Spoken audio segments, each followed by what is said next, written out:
Previously on the all-new adventures of the Doctor Who Book Club podcast. Maybe we ought to give Paul Magrs another try. So, we're going to go and do Verdigris by Paul Magrs, which is a Third Doctor novel. Thank you for not picking Rags.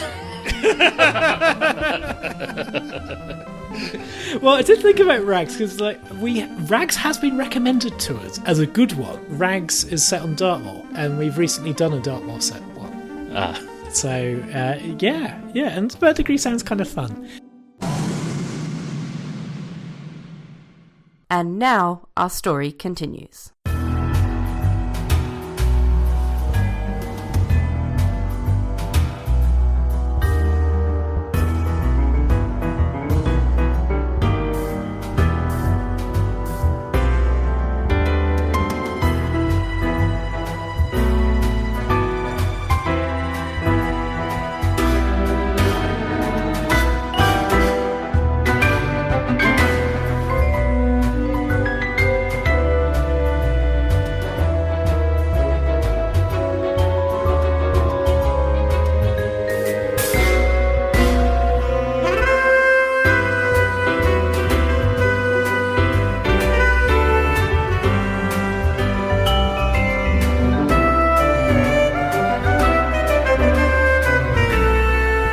Welcome, everyone, to the all-new adventures of the Doctor Who Book Club podcast. This is Matt in Minnesota. Chris in South London. Chris, it's March already. It is.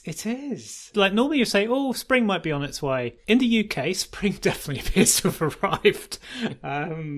It's stupidly warm. If not summer. Yeah. Like Not quite. Not quite, but I was wandering around in a t-shirt today. I shouldn't be doing that in early March. I'm jealous. We had a kind of an unseasonably warm January and have finally caught up with winter. And we had one of the snowiest months on record in February, and it doesn't appear to be letting up at all. So we're talking about like 5 to 7 foot snowbanks everywhere. It's kind of crazy. Yes, not good. But anyway, we don't have any new Doctor Who. Should we do show and tell? Sure. Yeah, Yes. So we'll turn from snowy Minnesota to Yes. wonderful Los Angeles, which was beautiful if slightly rainy. But I'll take 60 degrees and rainy over this weather anytime. Yes. So yeah, for my show and tell, I'm going to talk about Gallifrey 1. It was a lot of fun. Matt and I went out there Thursday through Monday. Matt rented a car, so he wasn't at the convention all that much, but he was having his own adventures and exploring the coastline, going to Santa Monica Pier, driving up the coast past Malibu, hiking and running canyon, that sort of thing. I stayed mostly at the hotel, but one of the cool non-Doctor Who things we did, or Doctor Who related if you want to compare it to Face of the Enemy, was go to the California Science Center, where we got to see the Space Shuttle Endeavour in person, which was really cool. Cool. The way it's displayed now is it's suspended in a building horizontally and you can walk under it. I know some of the shuttles are kind of displayed on their side with the bays open, but this one is closed. They also have the only extra external orange fuel tank in existence, which was shipped there from Louisiana via the Panama Canal. Which is a journey. Nuts. Yes. And they stopped to rescue stranded fishermen. There's a whole story about that. But the Science Center is building a brand new glass structure, and they have plans to display the shuttle upright vertically like it would have been for takeoff, complete with the fuel tank and the boosters in the coming years. So that's pretty cool. And then convention-wise, I had a lot of fun. I was on a podcasting panel on Friday afternoon that went really well. And I got to see Catherine Tate, John Barrowman, William Russell, and Carol Ann Ford for the first time. That was wonderful. I was at both the Verity and the Radio Free Skaro meetups. Oh, and cool. Verity's in defense of, so I got to meet a lot of listeners that way. The Lance Parkin and Lars Pearson panel about the new edition of A History was really cool. And on Sunday morning, Catherine Tate was just kind of hanging out in the lobby, drinking coffee and talking to people. So that was fun. One of my highlights was the directors panel, where there were 4 new series directors, and that was really informative. So it was like Ben Wheatley, who directed Capaldi's first 2 stories, Rachel Talalay, who directed all of Capaldi's season finales, of course, Wayne Yip, who did a few Capaldis, as well as the most recent New Year's Day special with Jodie Whittaker, and then Jamie Childs, who did 4 episodes for Series 11. So it was funny to hear how, like, Jamie shot the 13th Doctor's hood reveal sequence, and then 4 days after it aired, Rachel was shooting her regeneration scene, and then they went from there into shoots for the woman who fell to Earth, and that was kind of cool. Yeah. I also attended all 3 of the commentaries for Heaven Sent, Women Who Fell to Earth, and Resolution, and those were all really fun to listen to. Wayne Yip revealed that the cafe where Ryan and his father shot their conversation in Resolution was the same cafe pub set where they shot the promo that aired prior to Series 11, where the Doctor's delivering pizza. Yes. And all that stuff. So that's the same set. I completely forgotten about that promo, I must say. It's I don't think they included it on the Blu-rays or anything. Yeah. And then I also ran into several listeners from Minnesota. Shout outs to Bill and Jeff. I also met Shag, a longtime listener, and he brought both of February and March's books with him. So we posed for a picture. That was a lot of fun. I met a few other listeners, including Leland Stolt. Had a good conversation with him. Had a nice chat with Paul Cornell while we were waiting in line for a food truck. We mainly talked about our favorite convention, which is Convergence, and how it was changing venues this year. But I did manage to get a mention of the podcast in with him, too. Cool. So it was a really good time. Like I said, I'm not sure when I'm going to be able to get out there again, but it was a lot of fun. Yeah. So, Chris, what do you have for Show and Tell? Right. Well, I've been toing and froing between a few things. David Tennant started a podcast. You may have heard of it. The first episode has Olivia Colman on as a guest. You may have heard of her, but I feel he's got enough publicity as it is. What I am going to talk to you about is there is a brilliant music video called Someone You Loved by Lewis Capaldi, who is he's a slightly distant relation of Peter, and he's got his actor distant relative to take part in the video, and it is stunning. I mean, we all know Peter Capaldi can act, but it's just such a beautiful, moving piece of acting. And it's gorgeous. It's really gorgeous. Possibly not something to watch if you've just had a bereavement, maybe, is what I would say, because it's about grief. And hopefully we'll be seeing Lewis Capaldi later on in the summer, as he's going to be performing at a festival that we're going to be at. And I must say, I'm really looking forward to seeing him. Yeah, Someone You Loved. Look for that on YouTube or Vivo or however you get your music videos.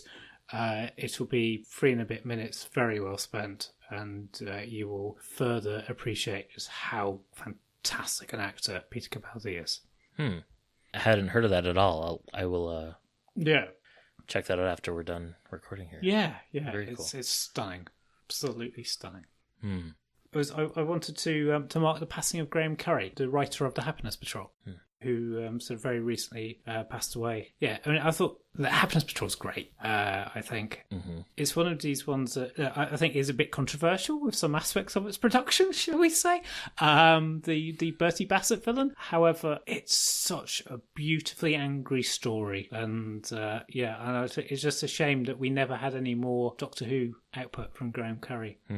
It's been lovely reading all of the kind of like the glowing tributes from Andrew Cartmel and people like that. Thank you, Graham. Yeah.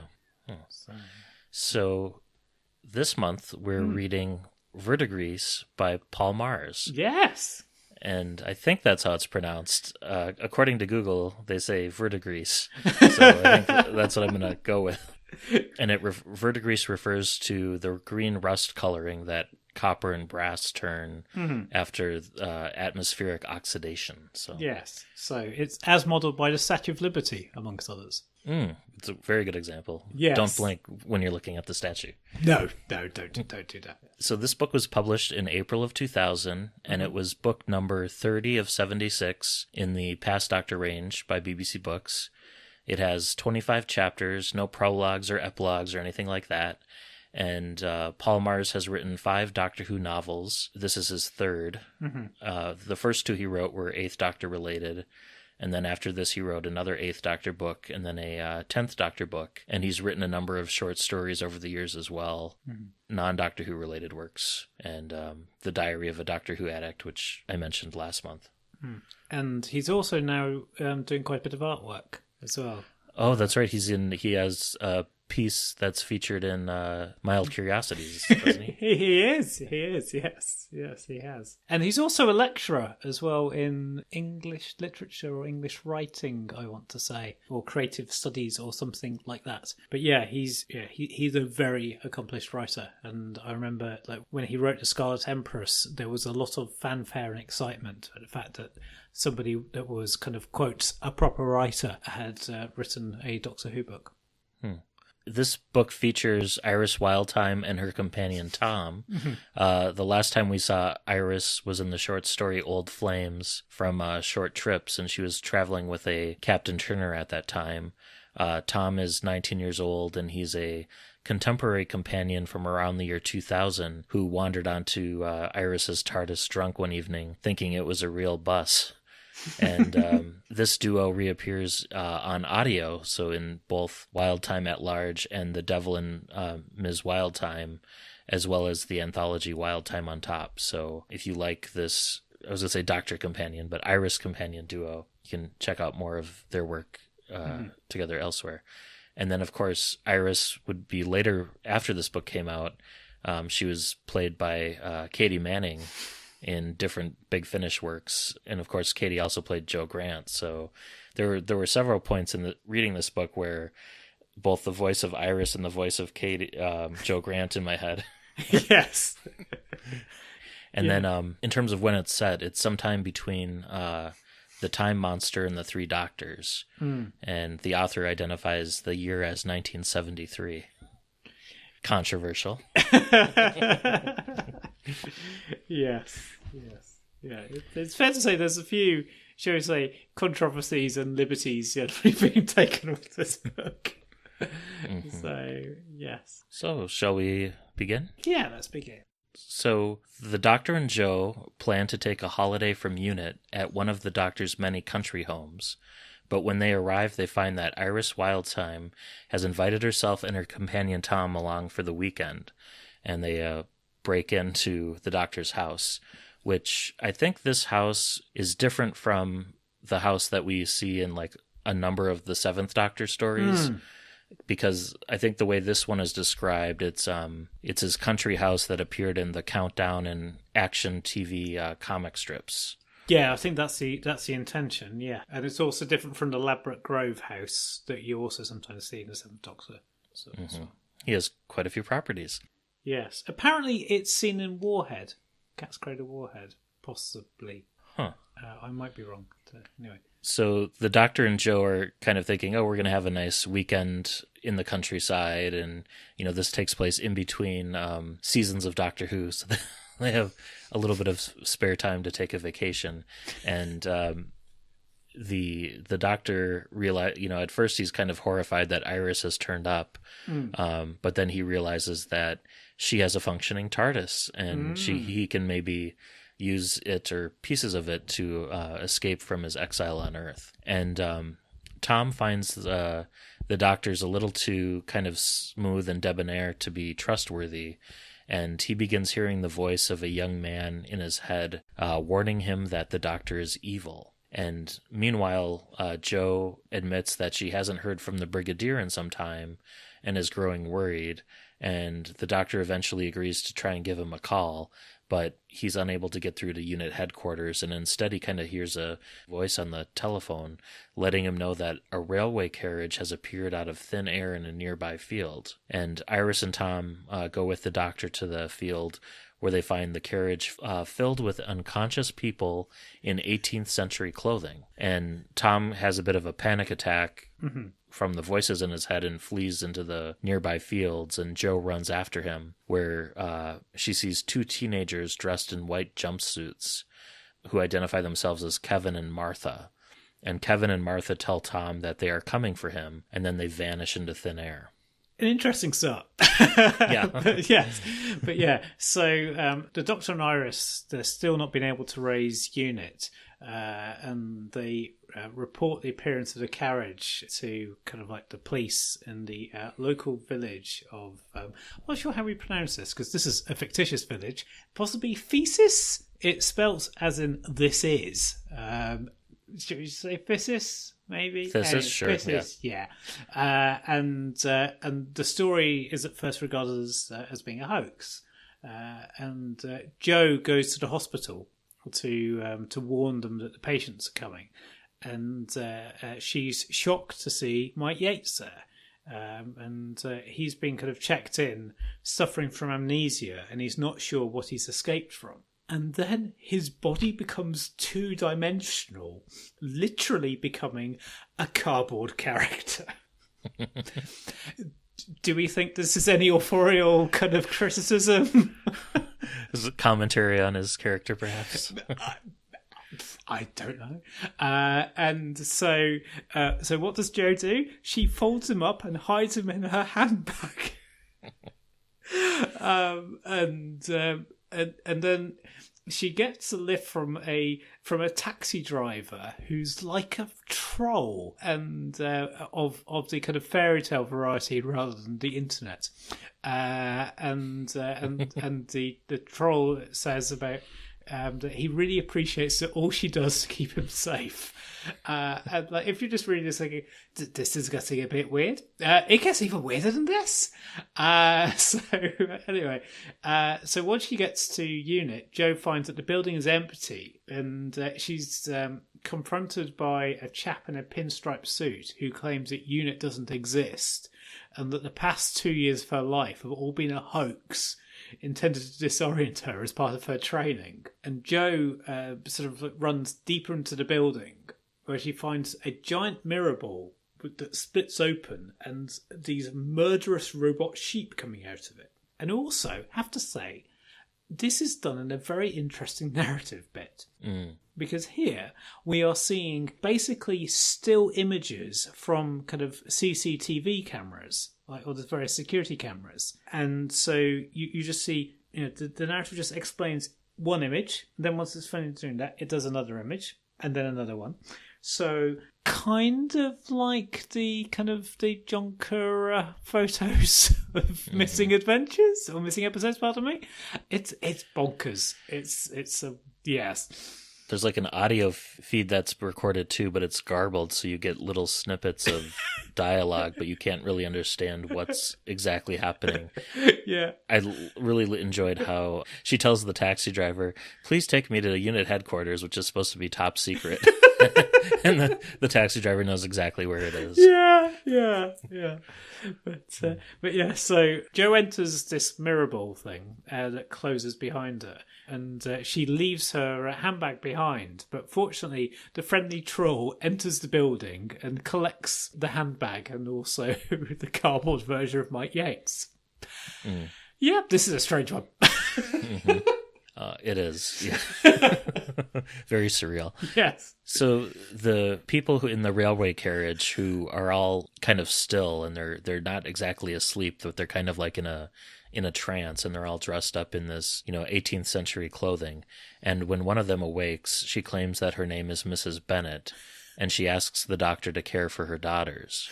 She and the other passengers then crumble into verdigris, the rust of oxidized copper that we talked about earlier. So little piles of green metallic flakes. It's a bit Thanos style, though, isn't it? Yeah, like a dusting. Yeah, it's a bit like Avengers: Infinity War. Yes. Mm-hmm.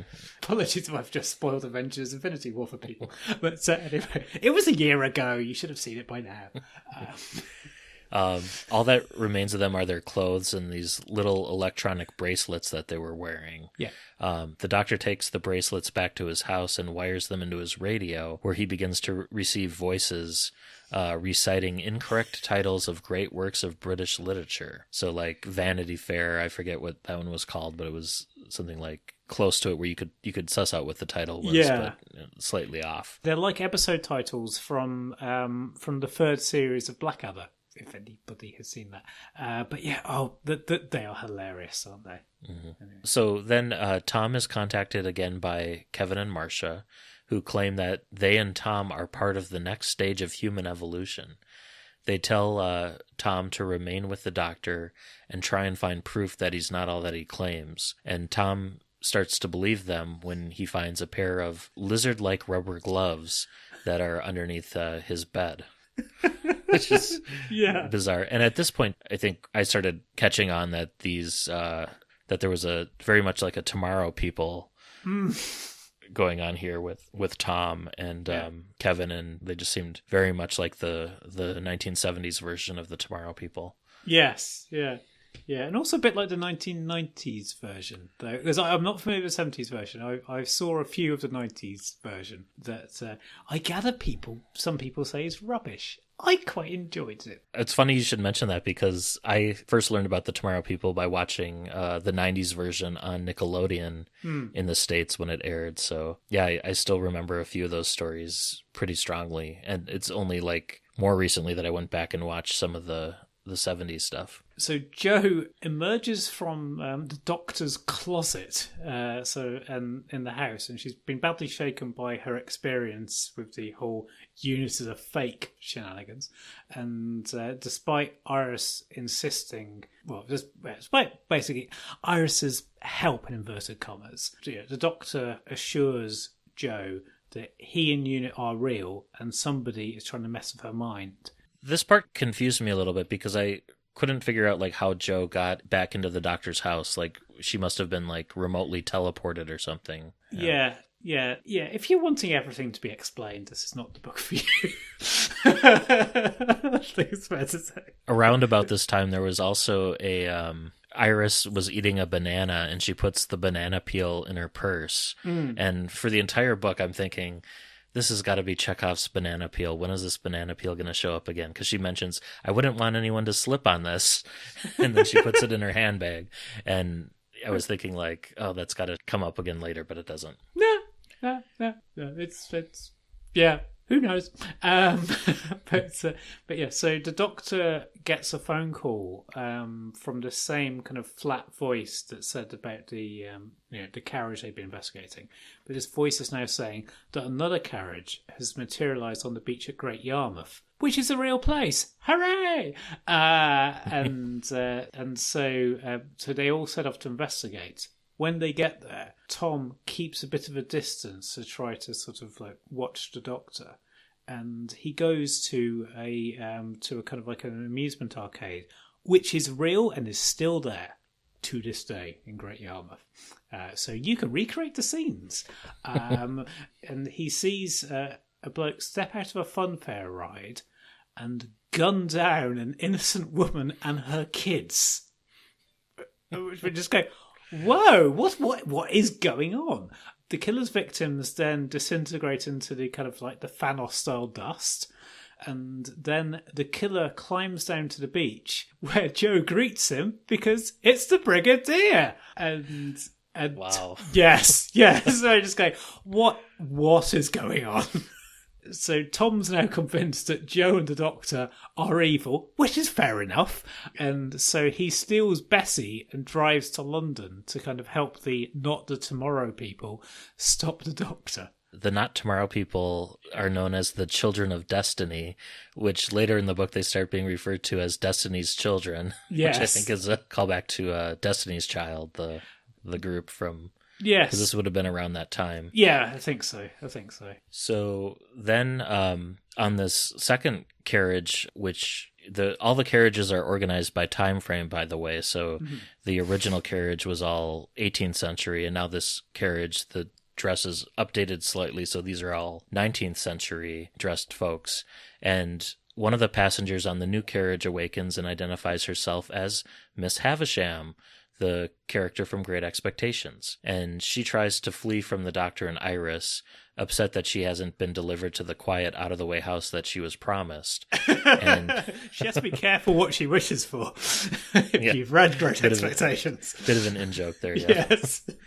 And fearing that she'll be tortured and dissected if she's captured by Earth authorities, Iris and the Doctor pursue her, and Iris notices that Miss Havisham is also wearing an alien bracelet, and tries to remove it, but accidentally activates it and transports herself, Miss Havisham, and the Doctor to a spaceship orbiting the Earth. And the spaceship looks exactly like... Is it... St. Pancras. Pancras. Yes. The railway... I've been there. It's in London, right? Yeah. It's right next to King's Cross. So if you go on the Harry Potter sort of Platform 9 and 3 tour, yeah, it's just across the way. It shares a tube station with it. Big glass, almost like a dome or arch structure. Yeah. It has changed a lot since this book was written. Which also brings me to, like, Tom very early on sort of talks about London of the year 2000 looking like a science fiction metropolis. Wait till he sees 2019. This would be pre-Shard, pre-Gherkin, all of the... Yeah, oh yeah. Yeah, because it's like, oh, we've got a big kind of funfair wheel on the banks of the Thames. Like, mate, you've seen nothing yet. Anyways, sorry. So the ship looks exactly like this railway station, yes, and is populated by characters from works of literature, all of whom are preparing to board trains for departure down to Earth. So the Doctor and Iris are spotted as outsiders by Lewis Carroll's White Rabbit, and are who's walking around, and are thrown into a prison cell guarded by aliens that look like they're right out of H.G. Wells's War of the Worlds. Yeah. Oh, some of the characters are fantastic. Because like, you also got the you get characters from Kafka. It's bonkers. It's brilliant. If you've not read it, and if you're liking what you're hearing, you'll probably love this. I'll say. It's probably a bit Marmitey, this book, but anyway. One quick note about the alien invaders that are dressing up as the Earth characters. I really wish I hadn't read the back cover of the book, because that plot point is spoiled, like, just on the back cover. Oh. So the whole first third of the book or so, there's, this mystery around what they are, and that was just completely, and then it's revealed at this point, but that's spoiled right on the back cover, so be warned. Yes. Yeah. One thing I've learned many, many years ago is with franchise fiction, never read the back cover, or just be very, very careful if you do. I remember the second Star Wars spin-off novel trilogy, is it Jedi Academy? Because like a mate of mine lent me all 3 books, and I read the back cover of the second one, and I was just like, whoa, what? I shan't say what happens, apart from the fact that there is a major event happens to a major character. Just like, but what? Yes. Be careful with back covers. So yeah, back on Great Yarmouth Beach, the Brigadier rips off this mask, sort of like what's Mission Impossible? That's it, a Mission Impossible style, to reveal that in fact the Master and this railway carriage is his TARDIS, and he captures Jo and takes her to London to meet up with the Children of Destiny / Destiny's Children / Not Tomorrow People. And so Tom's already arrived at the Not Tomorrow People's secret base, where they have this electronic kind of mentor figure called Simon, who's a little bit like, what's his name from the Sarah Jane Adventures? Oh, Mr. Smith. Yes. I think it's more that for sure, but I think it's also in the 70s Tomorrow People, they had a talking computer named Tim, I think. Ah, okay. Yeah. But, so it's like a analog to that. Yeah, Tim wasn't in the 90s one, was he? I don't remember. The ship in the 90s one would still make like electronic noises and stuff. Wasn't as much of a character. Right. Yeah, fair enough. But yeah, so Simon the computer explains that they're working to guide mankind to a better future so that it can join the Enlightened Galactic Federation, which is presumably the same organisation that Peladon joins. So ironic that we are discussing this in March 2019, given what is scheduled to happen at the end of the month here in the UK. So the Not Tomorrow People's efforts are being undermined by the Doctor, who Simon describes as an evil prankster who's been faking evidence of alien invasions in order to frighten humanity and embarrass the true inhabitants of the galaxy. So, fake news. And the Master is helping them to lure the evil Doctor into a trap Tom, though, feels that that the Not Tomorrow people are too earnest and too good to be true, and decides to go along with them for the moment. Partly because he's a companion to a Time Lord, and also because he fancies Kevin, one of the Tomorrow people, and suspects that Kevin fancies him. Yeah, Kevin and Tom have a number of awkward encounters that are somewhat misinterpreted, and there's a whole subplot of Tom not, because again, thinking this is 2000, so maybe not as out as he might otherwise be, but yeah, Tom doesn't think Iris knows he's gay, but Iris does, and she's like, it's obvious that he fancies Kevin, but it's all kind of, I don't think there's ever a point where Iris lets Tom know that she knows he's gay. No, but it's done in such a lovely way. Mm-hmm. It's done in a lovely way, but also in a kind of a comedic way too. I think. Yeah. It's just brilliant. It's really nice. But so going back to the plot, what passes for a plot in this? The Master is satisfied with his progress because soon the Doctor will be driven from Earth and his mission will be complete. Bwahaha. And. So the Doctor and Iris are up on the spaceship, and Iris is trying to cheer the Doctor up, and she lets slip that she's seen his future, and he desperately inquires whether or not he'll escape his confinement on 20th century Earth. And I thought that was a really fun, almost kind of powerful scene where Iris is trying to understand just how lonely and isolated the Doctor is from being cut off from all of space and time. Yeah. Before Iris can answer, and the other thing too is throughout Iris is dropping hints like someday you'll travel with a time lady and someday you'll have a robot dog. And the third Doctor's like, what on earth would I want a robot dog for? There's lots of little kind of throw forwards that Iris keeps bringing up. She also speaks about canon death as well, which is a reference to interference. The book and the what happens in that to the Third Doctor. Yeah, she mentions everything changes, and it works both as a reference to interference, but could also retroactively apply to the Last Great Time War too. Because when I first read it, I immediately thought, oh, how does Paul Magrs know about the Time War? And then I'm thinking, oh no, it's the first Time War that against the faction paradox. Yeah. Mm-hmm. And Iris also alludes to the Doctor's past and his origins and a little bit of the Cartmel master plan with the Other and past lives and incarnations and stuff. So there's a bit of that referenced in here too. Yeah. So as the Doctor and Iris are having this conversation, they're brought before the alien leader and her husband, which is Little Red Riding Hood and the Wolf from the same story. So they're these aliens who are known as the Meercocks. Their interpretation of 18th and 19th century literature is a little bit off, and it's revealed that the Meercocks' homeworld was destroyed by the evil Valseans from the Obverse dimension, which is, I think, a reference to the Blue Angel, which is another Paul Magrs book, and they're seeking a new home on Earth. And of course, Obverse Publishing publishes a lot of Iris's books nowadays outside of the BBC range. So at this point, these aliens have realized that they've made a mistake, that they're fiction. So in order to cover that up and integrate into society, they've said that they're going to introduce concepts of postmodernism and metafiction to Earth in order to cover up their mistake and make it seem natural that reality and fiction can coexist. And I feel like there's a bit of that in the news nowadays too.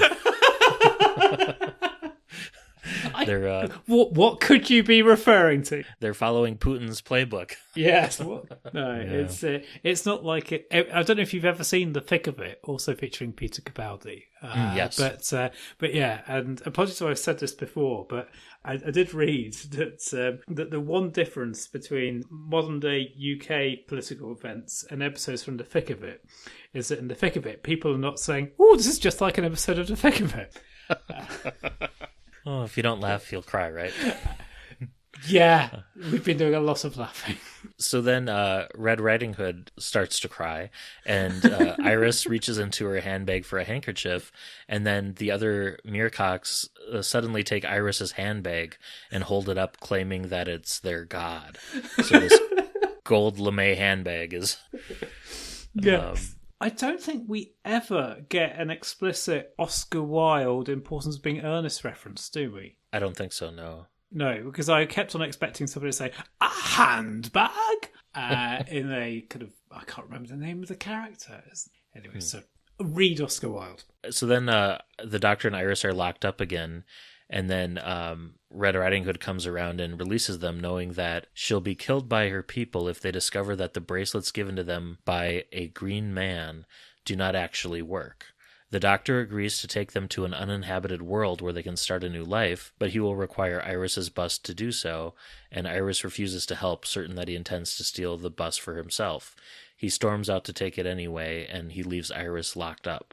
So the aliens that are coming down to Earth, the bracelets that they're wearing are not only for communication, but they're meant to help them hold their the illusion of the characters that they're dressed up at, their form, But they all malfunction, so the literary characters, as they're getting dropped off on Earth, at various points, they become dusted and they fall into the verdigris dust, or the verdigris dust. Yeah. So that's all going on. So it's this weird thing where a few folks on the spaceship, they understand and they realize that they're sending their people to their deaths, but they're doing it anyway, just out of, I don't know if it's formality or loyalty to the... They're just following orders. Yeah. Yeah. And also, I was just going to say about the Meercocks, bonkers a name as this is, I'm almost certain this is a reference to Michael Moorcock, the science fiction author, who has also written at least one Doctor Who novel. Yes, The Coming of the Terraphiles. Yes. Which I have not read. I have not heard good things, but also, unfortunately, I think we've already done an 11th Doctor, because I've got no idea what we're going to be doing in April. But I hope you're not going to say, Chris, we're doing Michael Moorcock, because I go, no. No, we've already done an 11th Doctor. Yes, yeah, we're safe. We're safe from that one for now. From that one, So, anyways, right, back to this one. So we now encounter High Councillor Borges of the Galactic Federation, and I'm sure that's a reference, because there's an author of that name, isn't there? I probably only get like maybe 10 to 15% of the literary references that are in this book. I'm sure there are a ton of them. Yeah. It's one of these, if you've done one of these English literature courses with Paul Magrs, I'm sure you'll be like, oh yes, no, this. And so I'm just going to go, oh, it's got the lady from Great Expectations. Yeah. So anyway, High Councillor Borges from the Galactic Federation contacts the Not Tomorrow people and warns them that not only are the Doctor and Iris attempting to coerce the evil Meercocks into invading the Earth, but Iris has kidnapped Federation Ambassador Saldis, and two more children, Peter and Mary, return from Galactic Federation headquarters. And Tom is shocked to realise that Mary is the girl who will one day become his mother. Which is a surprise. And the Master takes the Not Tomorrow people to the Doctor's country home to plant evidence of the Doctor's evil doing. And Kevin's insisting that they're only trying to make the Doctor's actual activities absolutely clear to the authorities of Earth. But Peter is upset by this underhanded dealing. Again, fake evidence being planted. It's like, no, you can't see any modern parallels to anything at all. I suspect that Peter, so one of the Not Tomorrow people, is a reference to Peter Davison, who guested in a single Tomorrow People episode in the 70s, because Peter, the way Peter's described is blonde, etc., and of course the first name being the same, I'm thinking that it's a reference to Peter Davison, but I could be wrong, but there's so many references to everything that's immediately what I thought of, though. Okay. It's interesting, because I was thinking of... There was a folk group from the 60s called Peter, Paul and Mary. Oh, yeah, sure. Yeah, and because I was thinking that would also... They're such middle-class names, aren't they? It's very famous five type things with the naming. Marcia has a crush on High Councillor Borges, and searches the grounds of the Doctor's home for Iris's bus, believing that the kidnapped Ambassador Saldus will be on board. Mary accompanies her, and also Mary believes that the Master is going to take her away and show her the universe. Oh, Mary. And Kevin finishes planting the evidence about what the Doctor's been up to, and then calls the police, which is lovely. And then, as a final touch, the Master releases a ravenous alien blob in the house and just departs, leaving the Not Tomorrow people at the monster's mercy. And any thoughts that you may have of the Three Doctors and the Geljards? Oh, Gelgard. There, my tongue.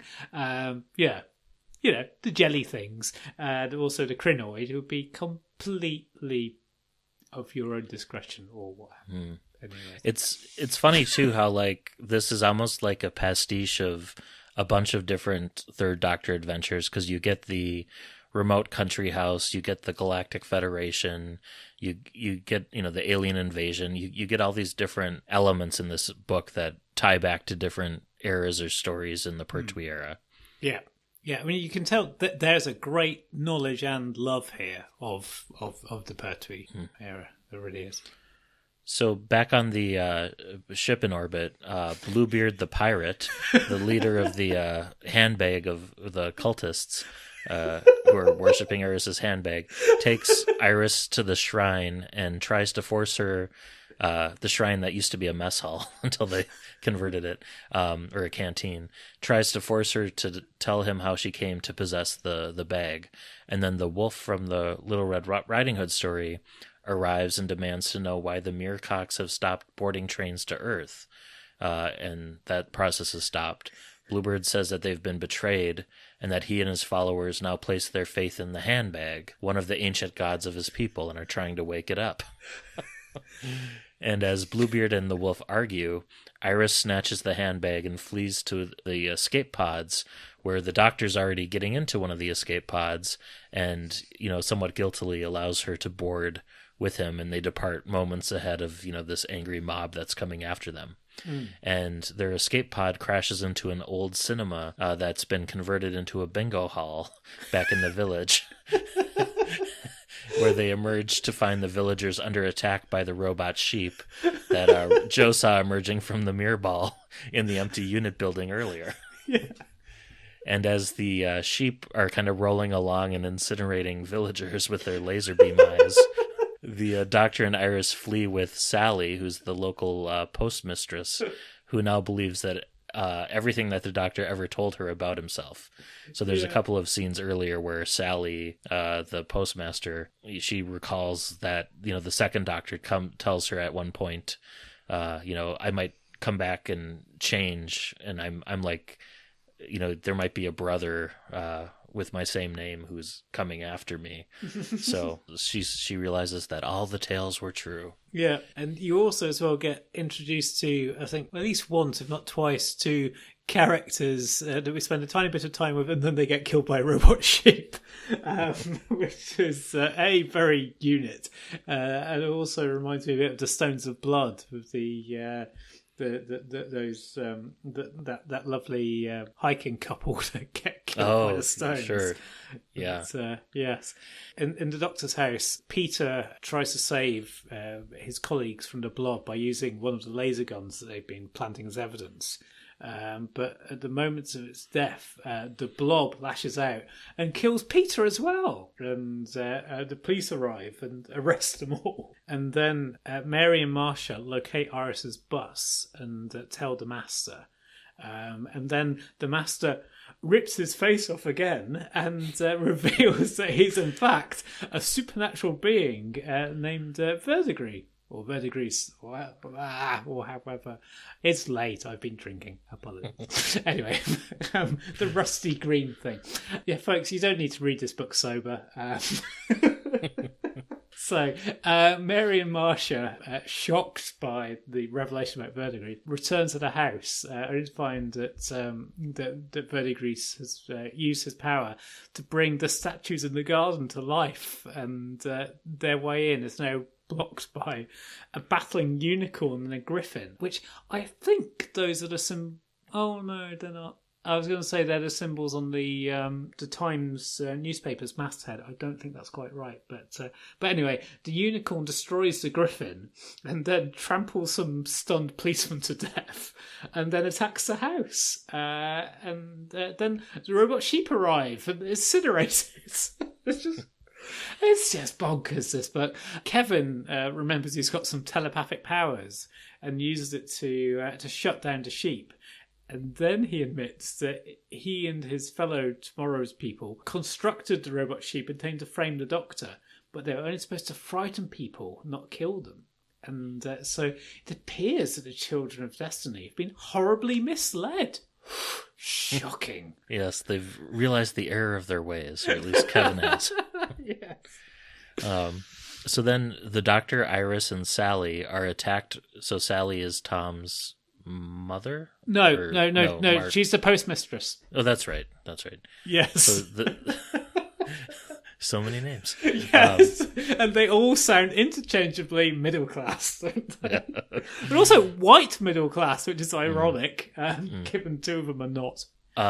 So the Doctor, Iris, and Sally, the postmaster general of the village, are attacked by monstrous trees brought to life by Verdigris' powers. Yes. So think Mark of the Ranny.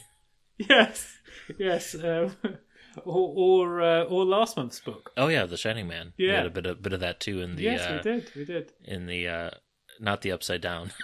Yes, it seems to be a recurring theme that we have Ent type creatures. So the Doctor, Iris, and Sally are attacked by the trees, and then the Doctor sets the fireworks off as a distraction, and the forest fire is spreading, and then they seek shelter from the blaze in Iris's bus, where they encounter Verdigris, who appears to know both the Doctor and Iris, and he refuses to tell them what his mission is, only that it will soon be complete, and he vanishes, admitting that his methods may have been somewhat extreme. Somewhat. You think? Iris then pilots her bus to the Doctor's house, where they take on board Joe, Iris's companion Tom, and the surviving Children of Destiny. And then Iris's bus takes off from the ground and flies above the fire, and she mentions that she has a dimensionally transcendental water tank, which has the volume of the Great Lakes within it, and then she extinguishes all the fire.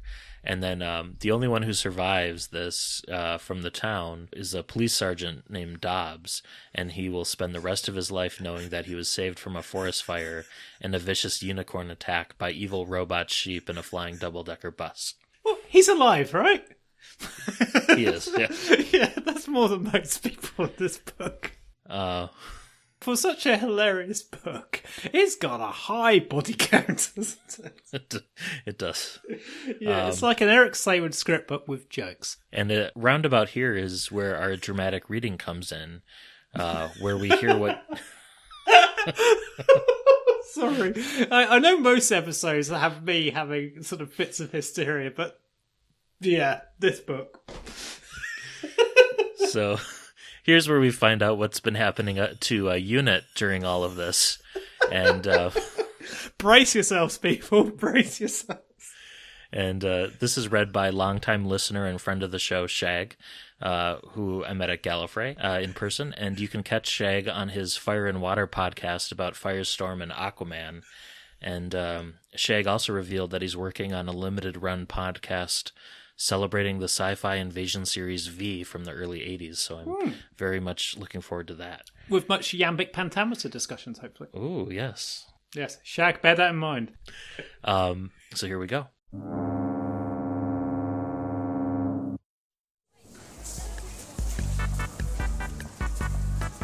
Mr. Benton. He moves smartly down the aisle, dodging past a young woman who was trying to bribe her small child to stop squealing. The woman was giving her child a packet of crisps. Alistair hoped she'd remember to pay for them when she got to the checkout. Mr. Benton?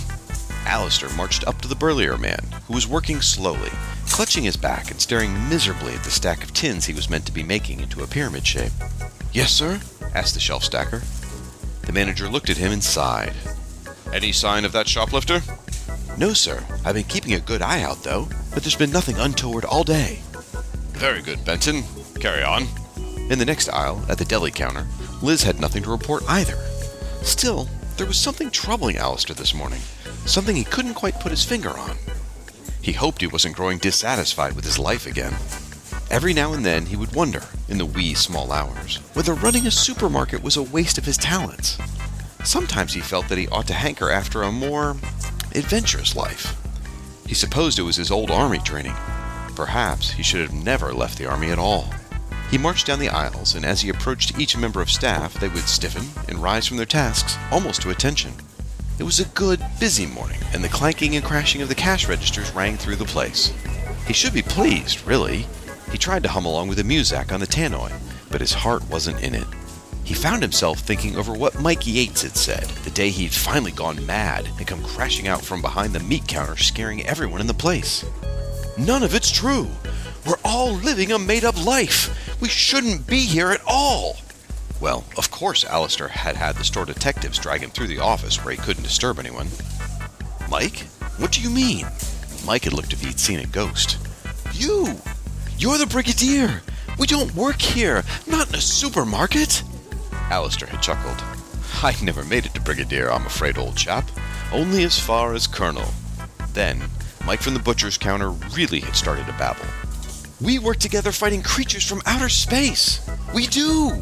Don't you remember the doctor? Someone has put us here to keep us out of the way! His eyes went wild and staring. Perhaps they're already here. Then he had gone running from the office and from the shop itself. Mike hadn't returned. If he'd come back, Alistair would have only been forced to fire him. Not a pleasant job, but he couldn't afford to have his staff going doolally on him and scaring all the customers. Creatures from outer space, indeed.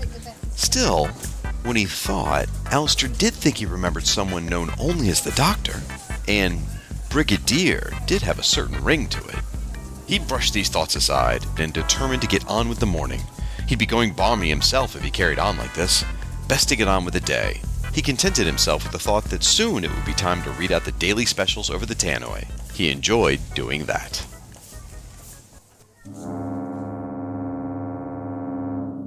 Well, that was bonkers, wasn't it?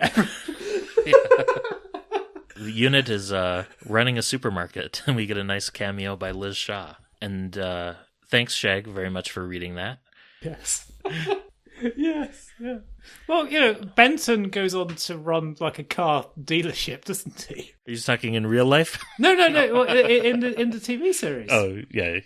Yeah, we're told. That's true. Yeah, I don't know whether John Levine went on to do car dealership stuff, but yes, Maybe he opened a few. Possibly so. Yes, and also for British listeners, we're having somebody called Shag just really no, just gets all the stranger. Which I wonder if he was named after Shaggy from Scooby-Doo. Possibly Or if it's like so. an online handle. I didn't ask him that because it wasn't Shaggy from Scooby-Doo renamed Sammy for the UK dub, I thought. Maybe in the 70s, but I seem to remember that he was known as Shaggy in certainly episodes I've watched as a kid. I don't know whether that was here or whether that was in Australia or elsewhere. Though I do remember when I was in the States, I was with a friend of mine when he was being kind of shown round his house by a realtor, as you folks say. They sort of said, "Oh, we want to show you the shag room where you can just." It's like, "Do you and your wife shag? It's a great place for you to sort of just to practice." And I was like, I just need to wander outside and go to the bathroom and just laugh. Language can be funny. Yeah. Anyway, all right. Oh, dear. Don't get me started on belt packs.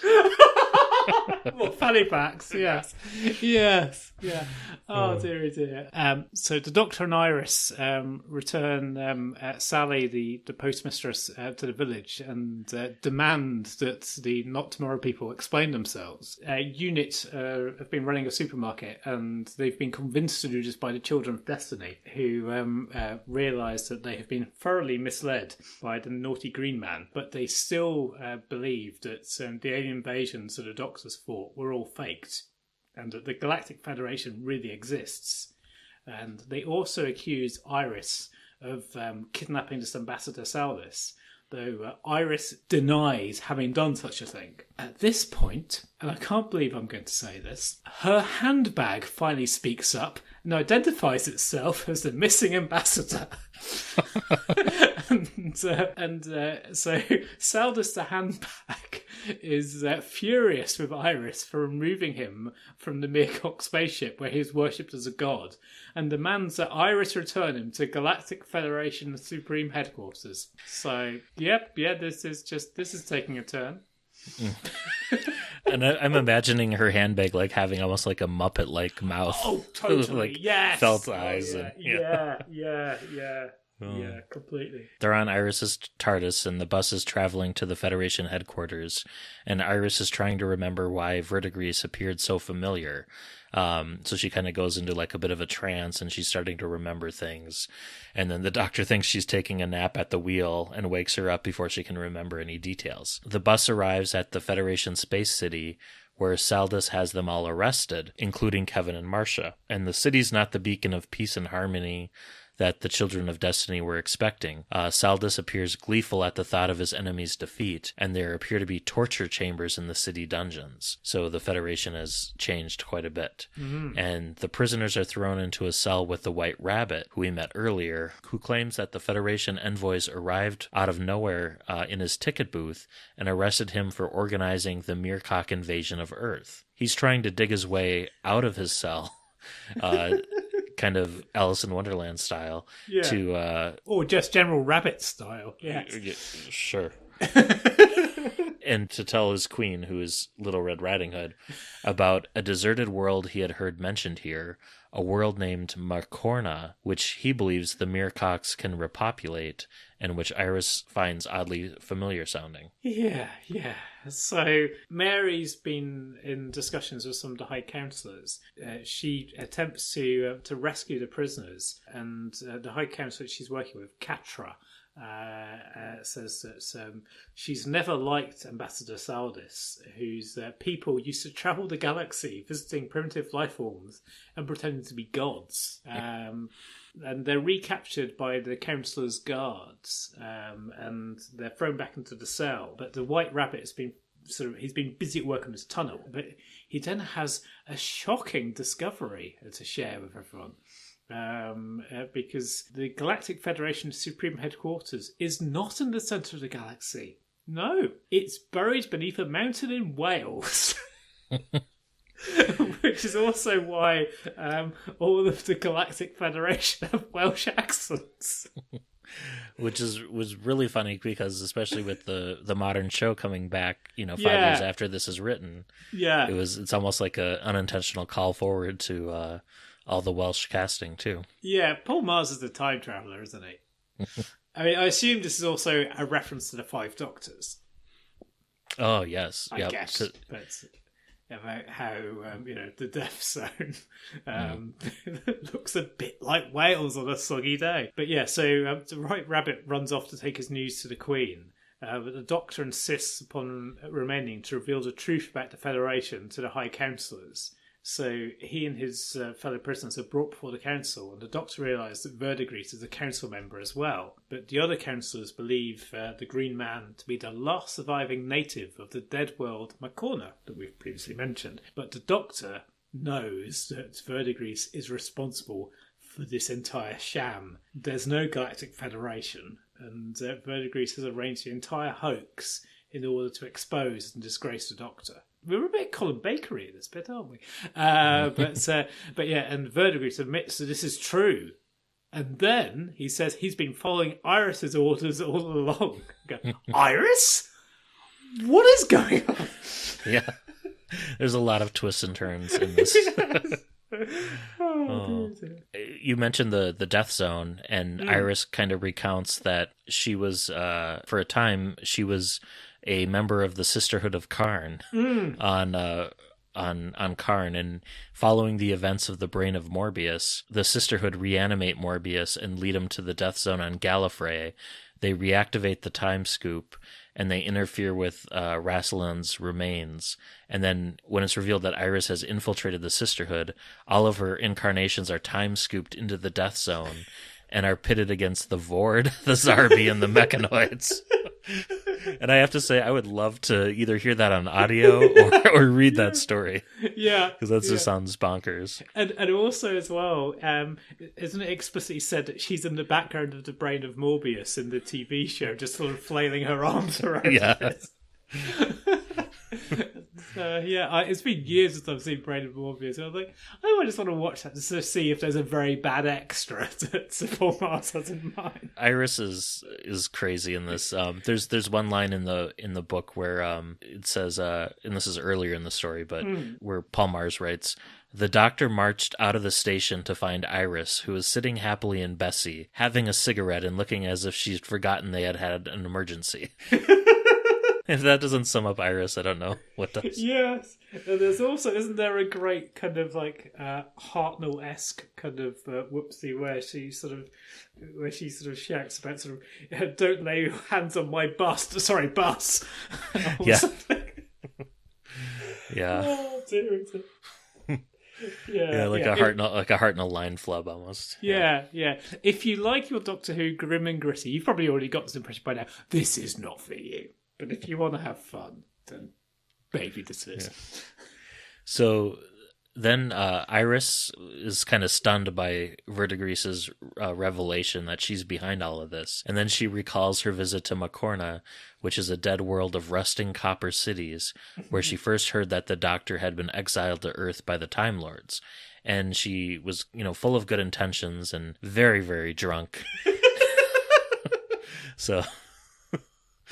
She visits one of the ancient cities and using some arcane rituals learned on Karn to summon its spirits, which took their form from the rusting Verdigris surrounding them.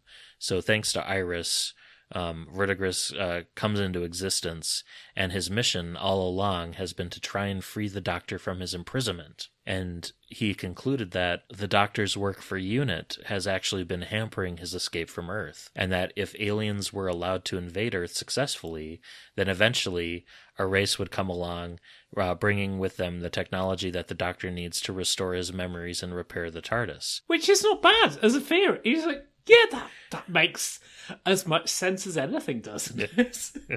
And the Doctor agrees, and he says, he's like, "Well, your logic is sound." Yes. He pauses, and he's almost like contemplating, like, "Do I want to?" This is potentially my option to escape. And the Doctor orders Verdigris to undo all the damage he's done. And Verdigris accepts that things have got out of hand, so he returns all the counselors to their real home planets. He restores the unit staff's memories, who were all in the supermarket, and he fixes Mike Yates's body, making him three-dimensional again. And then he destroys the fake Supreme Headquarters city, which was inside the mountain. But then he promises, he says, that he can't stop interfering with the Doctor's life until the Doctor is free, and he's bound by his summoning, and he must obey. So as life is returning to normal for the Brigadier and UNIT, well, what passes for normal, Iris departs with Tom and the Tomorrow people to make amends for her actions by guiding the Meercocks to Macorna, where they might be able to make a new home for themselves. And meanwhile, Verdigris contacts the Master, who allowed him to borrow his persona in order to torment the Doctor. But the Master refuses to help him any further, as he's had enough of Earth, and he's got other plans to set in motion over on Skaro. What could this be? And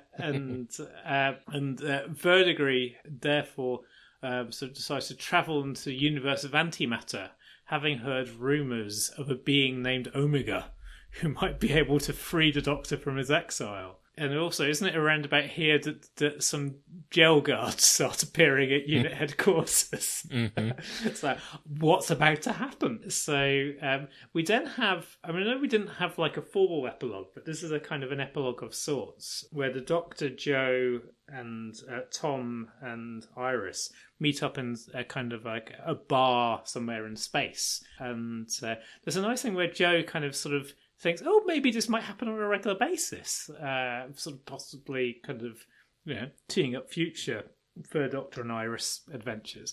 And in the bar is Verdigris.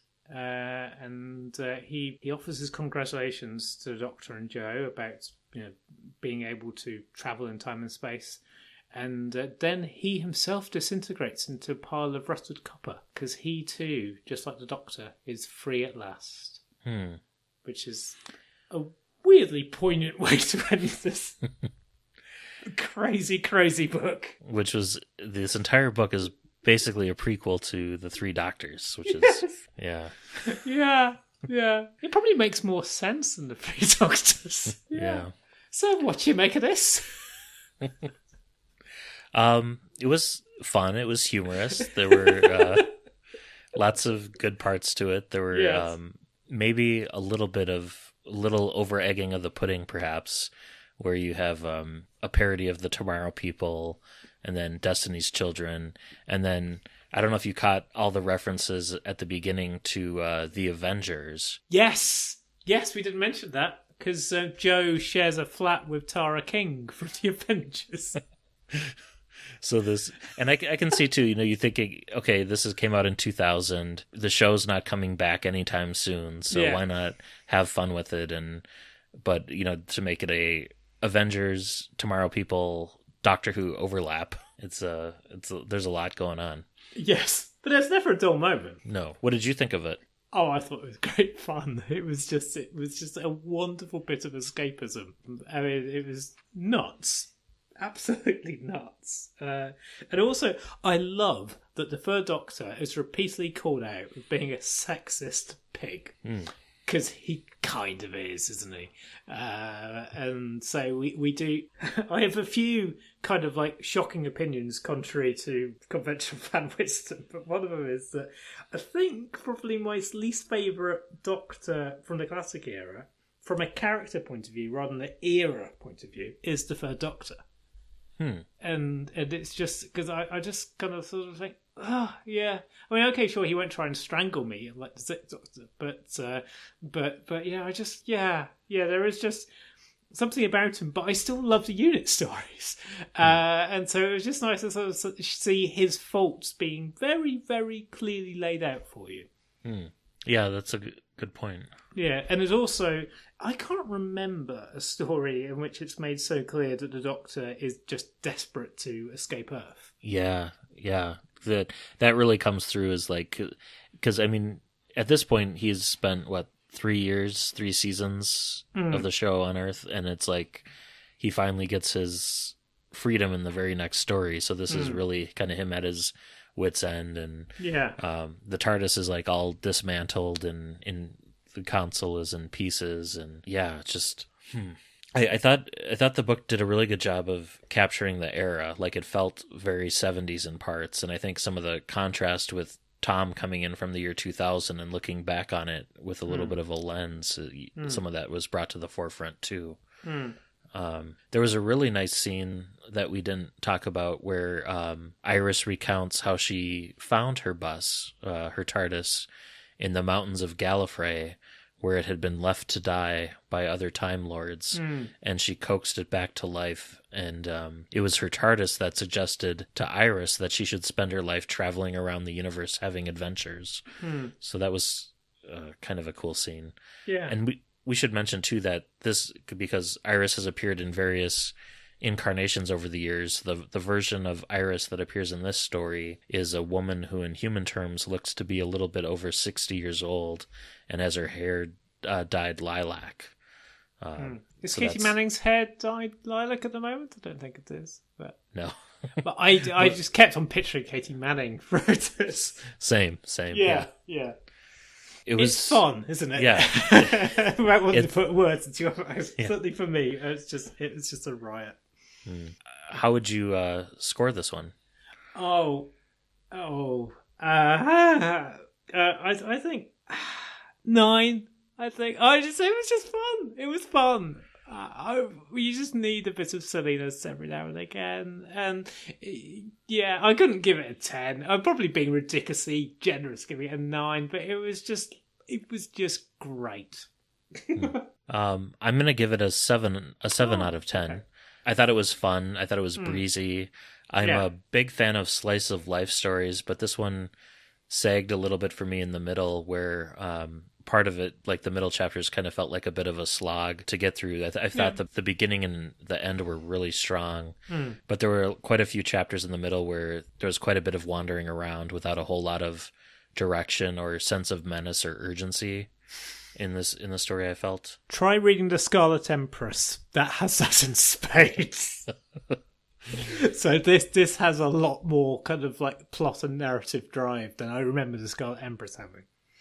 Having said that, it's been 20 years since I read The Scarlet Empress. But I've really liked Paul Magrs' writing style and his characters, and it's also rich. I feel like his prose almost works better as short stories, because here I kind of came away feeling like I had like a really delicious but fatty, decadent meal, maybe the equivalent of a 6 or 7 parter in the Pertwee era, when maybe all I wanted was like a little amuse-bouche of Pertwee. But yeah, it's kind of structured like a Robert Holmes, isn't it? In that because you've got the bits at the end of the Galactic Federation. It almost feels like a 2-part bit in its own way. Oh yeah, like a 4 and a 2. Yeah. The lovely thing is, there are so many interesting things you can discuss with this book, as well as say it was just great fun. So yeah.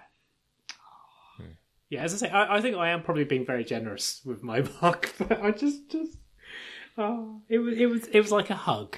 It was a hug from a crazy jellyfish type thing. And you've kind of reevaluated totally. Your assessment of Paul Magrs' work too. Yeah. Well, I mean, the thing is, I can't really remember The Scarlet Empress apart from just having a sensation of, well, it was kind of a quest narrative, and I don't really like quest narratives, and it just felt tedious. It was just what felt like very dull fantasy tropes just being revisited, and I think because also there was so much excitement, I was just kind of going, right, when are we going to start having fun? Whereas here it's very well written, as you say, and I can't really kind of give a great sort of literary analysis, but I think this works for me. Though I have seen people say that this is the Paul Magrs book for people that don't like Paul Magrs. So I mean, it'd be interesting maybe at some point for me to kind of reread Scarlet Empress, but and see whether my opinions have changed. I've still got a copy of it somewhere, I think, but yeah, and it's got a better cover than Scarlet Empress has. Yeah, the cover is very trippy. It's kind of combines like the Third Doctor title sequence and a whole lot of acid. It gives you a sense as to what the book's going to be like, doesn't it? Yeah. Oh, well, that's Verdigris. Yeah. Shall we go on to listener mail? Yeah, let's.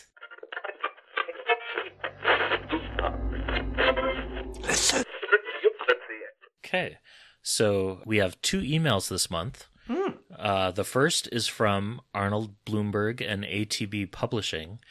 His company previously released Red, White, and Who, which is an exhaustive and definitive chronicle of Doctor Who fandom in America. Oh, cool. And they're releasing a new unofficial guide to the new adventures called Bookworm, which comes out later this month on March 18th. And if you pre-order, you get 15% off the cover price. And this is volume 1 and chronicles all of the new adventures. So if this one sells well, I think there'll be future volumes covering some of the other book ranges like the Missing and Past and Eighth Doctor Adventure books. And it's written by Anthony Wilson and Robert Smith, ?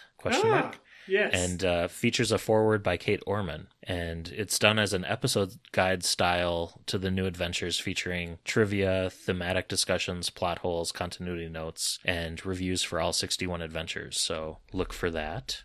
Cool. And then the other email we have is from listener James Wells, who writes, I discovered your podcast a little while ago, and I'm having a great time listening. I read some of the older books a long time ago and didn't have anyone to talk to at the time about them, so it's great to hear people talking about them and reliving some good old times. I was wondering if the episodes from the older podcast with Eric and Sean are available somewhere. Funny you should mention that. We've had a couple of other listeners on Twitter, shout out to Mark Cockrum and Ian Garbett, also asking if the older episodes of the podcast were still available somewhere. The previous co-host, Eric Stadnick, he replied that he didn't keep any of the old episodes, and he didn't think Sean did either, and that they may exist somewhere, and maybe a superfan downloaded them all. We happen to have a full set of the episodes, and we almost had a missing episode situation where two of them, Alien Bodies and Face Eater, were corrupted, but I had burnt a backup disc, so we had them. Although it turns out that a listener I met at Galley had also had all the original episodes downloaded too, so we have a backup to our backup. So we've been, over the past month, have been posting them on Dropbox in batches of 10 because we have limited bandwidth there with a free account. So the final 20 episodes of the original podcast will have gone up by the time this episode goes out, but maybe we'll repost them again sometime in the future. So thanks, James, for listening and for your kind words. I appreciate those. And if you want to share your thoughts about Verdigris or any of the other books we've read, you can email us at andwbcpodcast@gmail.com with any questions or comments, and we might read your email out on the podcast. Cool. So how about on the Facebook side? So Facebook, so we've heard from Shag, who was excited to meet you at Galley, and also we've had likes from Jeff Waddle, Ted McGilly. I hope I've pronounced your name correctly, Ted. Mike Todd, Trey Hooks, and it's nice. It's nice. It's nice to be liked, isn't it? Mm-hmm. So yes, and also what would be nice would be more iTunes reviews. Particularly 5-star ones, because that will help more people find us. Yes, a reminder: please leave us a review on iTunes or Apple Podcasts or wherever you get your podcasts from, because we appreciate the feedback and it helps new listeners find us. So or Spotify, or just howl into the wind, or go and approach random strangers. If ever I see the guy wearing the lime green sweater on the underground that was reading that Sylvester McCoy Past Doctor adventure, I will get rid of my shyness and I'll be the weird guy on the tube, and I will say, you need to listen to our podcast, and listener, you should do the same. If you see anybody reading Doctor Who in the wild, go and make a friend. But maybe do it in a culture where people don't carry guns, just in case you get mistaken for your action. Or make sure you're at a Doctor Who convention. Yeah, that would also help. Yes.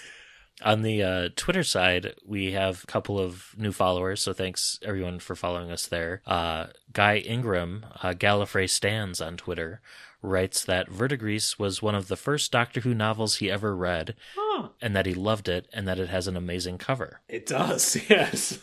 And also on Twitter, book collecting has been a hot topic of conversation.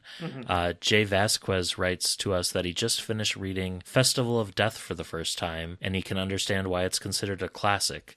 It takes a more ambitious approach to elements found in City of Death and Nightmare of Eden, and does timey-wimey before Moffat made it a thing. And then Ian Garbett thanks us for being wonderful peeps by sharing episodes from the Classic Book Club podcast. And then Justin Partridge writes that he's starting his collection of Doctor Who books and has 4 so far: Shadow in the Glass, Quantum Archangel, Tomb of Valdemar, and Father Time. But he needs like a ton more, and he's willing to work or pay for them. And then Paul Waring writes that he's found that eBay is a lot better than Amazon in terms of prices, availability, and dispatch speed if you have holes in your collection. So good advice there. Also, particularly for people in the UK, if you're just wanting to read them or want to collect them, go to your local library. Lots of them do have some random BBC Doctor Who books. It's always worth a try. Even though, like, some, the BBC books are coming on to being, some of them are 20 years old, but they will still be there in quite a few cases. And you'll be kind of going, Oh, why are there so many Craig Hinton in this section? Can we have somebody else? So... Oh no, this is where we find out what we're doing next month. Yeah, it is. And it's kind of funny. So a few of our listeners already know what I'm going to be picking for April. Yes. I spilled the beans at Gallifrey. Oh dear. Do I need to brace myself? No, I think it'll be fine. Okay. So we've made quite a bit of progress in our latest cycle through all the different doctors. So I wanted to take just a month off and maybe dust off the old TARDIS timer again. Oh, cool. Yes. Good. So for the month of April, we're going to be reading a short story anthology from the BBC that was first published in the spring of 1999. We're going to be reading More Short Trips. Yay! Edited by Stephen Cole. And it features 18 short stories, so 2 more than our first short trips. Okay. So we might have to adjust the timer down a minute or two. But, right. Is there any audio? Or anything? No audio exclusive audio ones. Oh, okay. But there are a couple that are available on audio. Cool. But yeah, nothing audio exclusive. No. So we could have Nicholas Courtney as a guest again, possibly. I think it might be Paul McGann and Colin Baker or Nicola Bryant, if I recall. I think there's only 1 or 2 that were from the second book that were dramatized. Yes. Okay. Or read. Okay. So cool. yeah, More Short Trips for April. Cool. I'm having a look now at some because I've not read More Short Trips, and Paul Magrs is there's a Paul Magrs story. And Tara Sams. Ah, yes, yes. We know who she is, don't we? Yes. Yeah. Yes. Unfortunately, it's a very the one downside is that I think it's almost all male authors again, but yes, Tara Sams is a bit more male than you might think. Than Jacqueline Rayner, yeah. Yes, yeah. Ooh, and there's somebody here I've got a story about. Ooh. Which I'll share you next week. Or next month, rather. That's a tantalising one for you. Cool. A strange event that happened 20 years ago, almost to the day. Interesting. It's a cliffhanger, isn't it? It is. A bit. Well, until next month, I've been Matt in Minnesota. Chris in South London. Happy reading.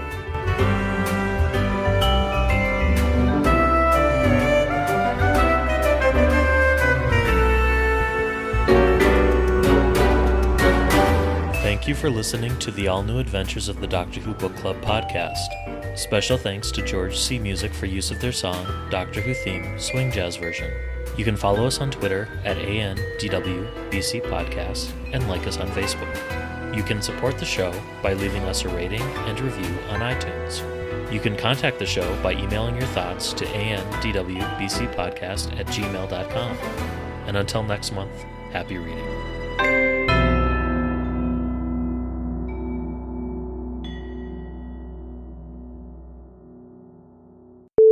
So I didn't want to tell you this prior to recording, Right. but just a few hours ago, Paul Magrs on Twitter liked our March 1st announcement that we were reviewing his book. Yay! And Kevin Scott liked it as well, so presumably Kevin's gone back and heard last month's review of The Shining Man. Exciting stuff. Oh, cool! Yes! That's lovely but scary. Teleport, Lisa, teleport! Who are you? Who cares? Just teleport. Yes!